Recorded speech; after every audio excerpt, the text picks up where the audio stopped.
Hi, 8th graders. This is Mrs. Abriani here to explain the instructions for the English 8A Unit 3 activity, Comparing Persuasive Speeches.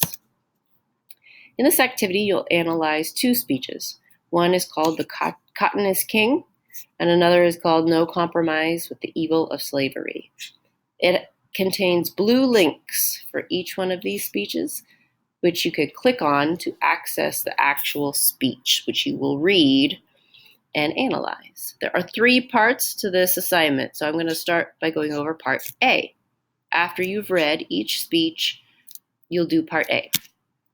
Part A has a chart like this for each speech. You have to fill out both charts, one for each speech.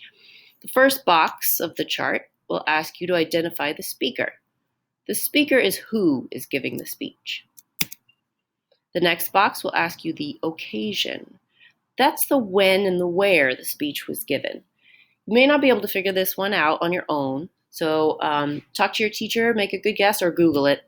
The occasion is where, what city, what town, what state, and when, what year. Next box is the audience box. That's who is listening to the speech. A speaker writes a speech always with a certain audience in mind.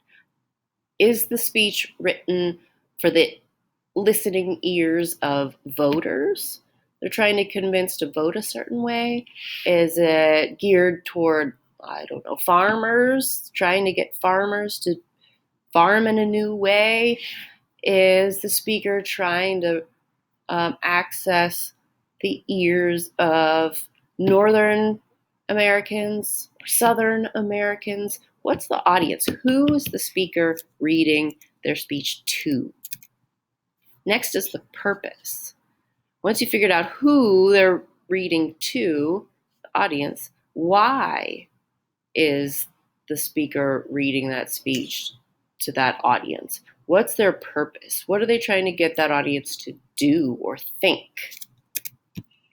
Finally, you identify the subject, which is the topic of the speech. Writing slavery is not enough. They're both about slavery. I'll tell you that right off the bat. Be more specific.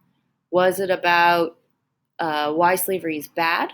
Was it about why we should keep slavery? Make sure you're specific about the subject in this box for each speech. Okay, once you've done those two charts, you'll move on to part B, where you have to analyze the main idea of a few lines from each speech. We call that an excerpt. So here's the excerpt they give you from the speech, No Compromise with the Evil of Slavery.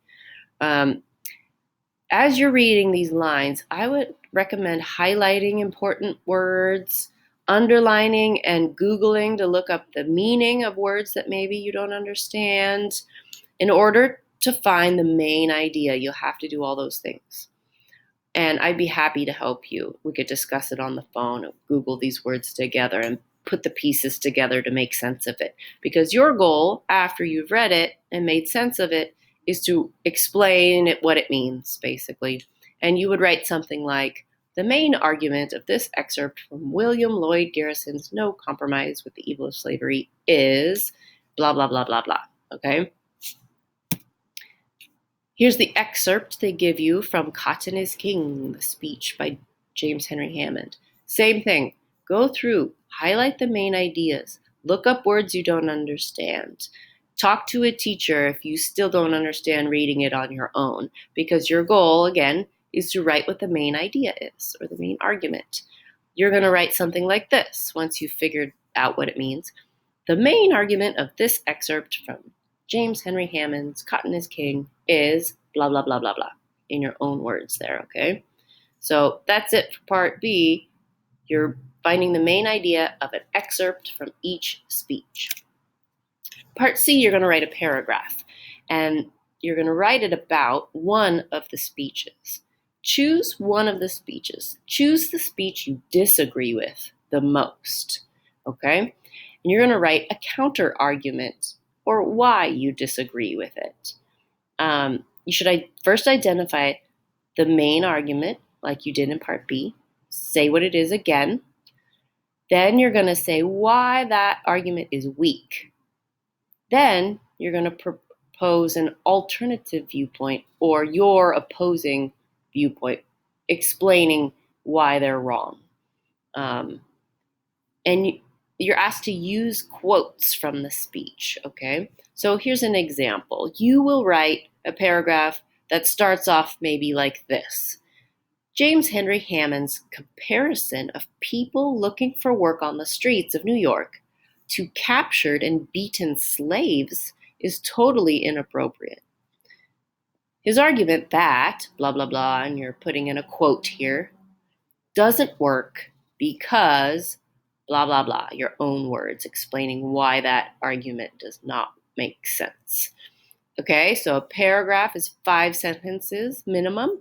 This is just an example of 2 sentences you might put in there, okay? So if you need help with the other sentences, please let me know or your regular teacher, and we'll be happy to help you.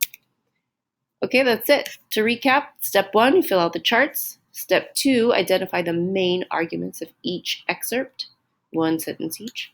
And step 3, you're writing a paragraph about why you disagree with one of the speeches. I'd be happy to help, so please keep in touch. Let me know before you turn it in. I could even just look it over for spelling and periods and grammar and whatever you need, I'm here for you. Don't hesitate to message me. I'd love to help. Bye-bye.